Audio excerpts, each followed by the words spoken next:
So like all the speakers and discussants, let's invite some comments and questions first, and then later the panel can respond, please.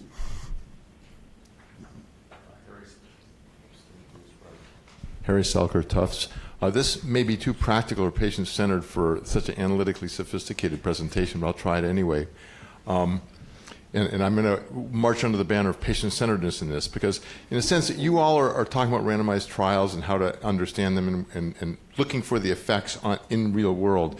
Yet one of the things about these prediction models that kind of bothers me is we don't look for the effects of those in the real world, which is to say, if the FDA was presented with a molecule or some animal experiments that show that a drug is particularly useful, they wouldn't just put it on the market. They would want to see what its effects and adverse effects would be in the real world. And such as something as safe as kale, I'll just tell you, those people in Coumadin are going to be suffering, and so you can't really predict. And so I guess one of the questions I would have is, why don't we insist on empiric trials of predictive models on the further effects and risks in care?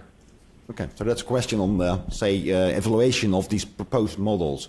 Maybe further comments in this direction or thoughts, and then we will get to the panel, please. This is a question for all panelists, but mainly for Patrick. I was wondering if you could talk a little bit more about validation of predictive effects.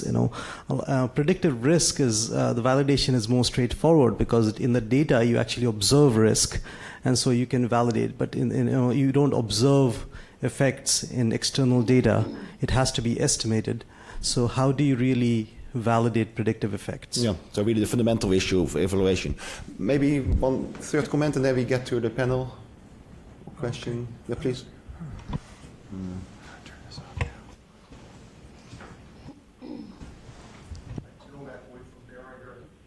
This is for probably Patrick and Frank. So you both mentioned crossover trials.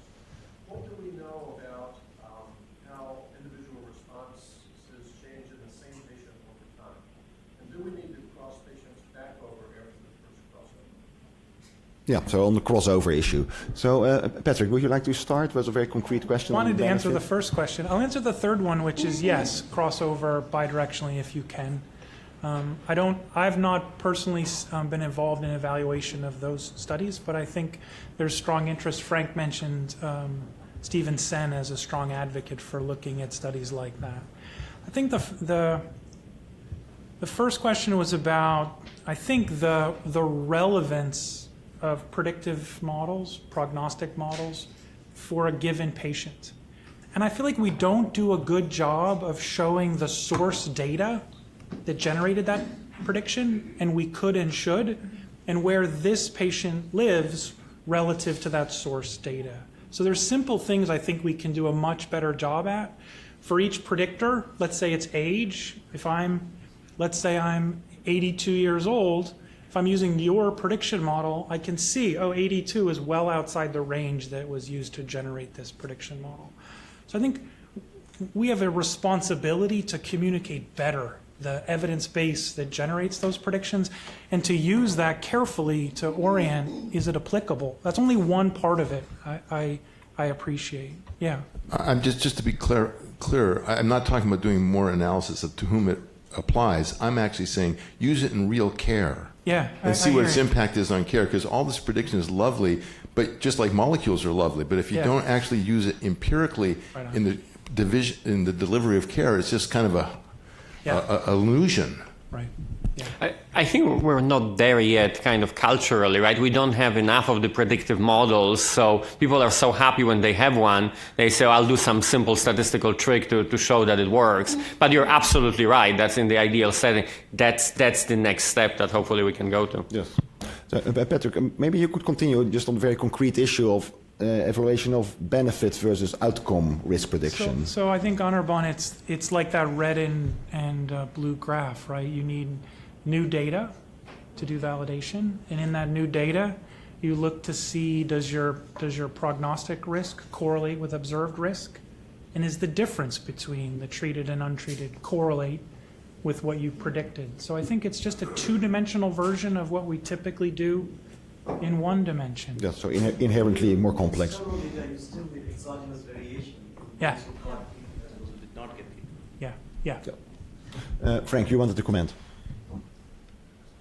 Just two quick comments. First, on the Stevenson and the crossover study. He goes into detail with the 6-period crossover study, so that's the simplest design in which you can actually estimate the individual response to treatment in a patient, and that's like a perfect design for a pharmacogenomic study when you have a short-acting treatment. On the issue of validating predicted differential benefit versus just validating the overall risk prediction, I think this is a issue not quite of validation per se, but the most important thing to do first is to look at the scope of things that you think should be allowed to interact with treatment, and then to estimate that total surface of whatever it is within the confines of the information content in the data. So if you have 50 deaths in your data set, you can't look at any of this. And so you know that you can give up. But if you have several hundred deaths, if that's your event, you can start to look at it. So people who are doing the techniques that you were talking about, they would know the optimum amount of shrinkage to allow the model to have with regard to the treatment by feature interactions. The Bayesian would say, we're going to elicit the prior distributions for these interaction effects, and then we're going to estimate the interaction effects, and then we're finished. And the validation is kind of getting in the way of that thinking. The validation is done if you don't trust the people who did the initial model, or if you're using a new measurement platform in the future, you think that might create some instability, such as a mass spectrometer or something.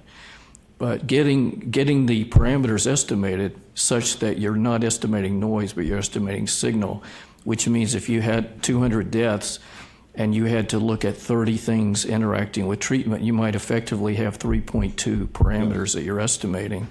And if you go and estimate those, you'll be safe. In the interest of time, so Frank, I appreciate that comment on the number of events and the complexity issue, as Patrick also mentioned. Inherently, more complex things require more data. There was another question or comment. Hi, Bill Crown, Optum Labs. I think Frank made the comment that the machine learning methods are so data hungry, and I don't think that's a problem with the observational data, because we certainly have enough of that from a healthcare space. And some of the methods, particularly the neural network methods, continue to improve the more data they have. The thing that's always bothered me about the machine learning has been the focus on the prediction, when often what we're after is the causal effect.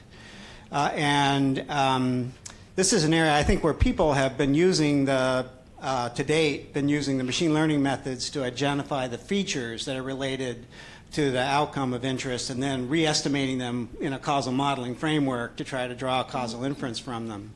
But there is recent work that's not all that recent, actually. It began in about the mid-2005, 2006, out of UC Berkeley, where they're estimating causal effects in a machine learning context with targeted maximum likelihood estimates. And it's using this sort of ensemble idea that if you don't have to make the decisions about specific parametric assumptions on the exposure or on the outcomes, but rather they're non-parametric, and you're predicting the counterfactual at the individual level. So I think these methods are starting to come together. Yeah, so you're making the step from trials to observational data, and then there will be abundance of data. Any comments? We have 1 minute left. I want to say one more thing about the data hungry. So indeed, in observational study like EHR, it seems that we have a large sample, but actually getting from EHR to a workable sample that you can really infer causal effects is not a trivial, and also very quickly you see the sample size just goes down dramatically. So actually, to translate from the observational study, like a convenient sample, to a real workable sample, that is a lot of work to be done, and also that will reduce your sample size significantly. Okay, thank you. I think in the interest of time, and if we want to have some time for lunch, then we should stop here. Although I want to make one announcement. I started with something on Twitter, which I'm not that experienced in. But and it's interesting that, David, you're not even on Twitter, but you gave me a hashtag here. And that is, it's projected there, individual effects meeting MTG. So that is what one should use if one is sending messages. Yeah, there it is. Okay, so we'll have lunch and then reconvene here. And one more thing.